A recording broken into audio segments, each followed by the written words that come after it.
Hello, સાંભળો, હું નીકળું છું બ્યુટી પાર્લર.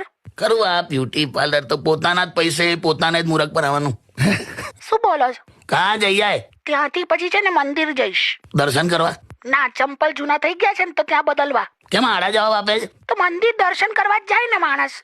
એક તો ગરમી છે ને આવા સવાલો કરો છો. તે કીધું બ્યુટી પાર્લર જઈને મંદિર જઈશ એટલે મેં પૂછ્યું એમ કે દર્શન કરવા જાય છે કે દર્શન આપવા? તમે જવા દો ને, એક તો ગરમી લાગે છે. સારું ભાઈ, જમી લીધું? કેમ તમારે વાસણ ઉટકવા છે? ભલા કેમ આડા જવાબ આપે છે? ગરમી લાગે છે, આવા સવાલ કરો છો. ભૂલે આણે તો ગરમી ગરમી કરી. અંબાલાલે કહ્યું છે હવે ફરી વાવાઝોડું આવશે હમણાં આજકાલમાં. એટલે હવે પાછો વરસાદનો માહોલ, પાછો ગરમીનો માહોલ. હવે છે ને આ બંને હું ધ્યાનમાં રાખી હા, સીધા કેરીના જ ભજીયા ઉતારીશ. હોતું હશે કાચી કેરીના ભજીયા. તે વે હા, ચાલ હવે મોક ડ્રીલ ચાલુ થઈ ગયું. હે ચૂપ રહે.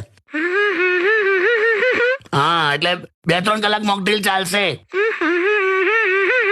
હા તો જઈ આય. હા આવજો.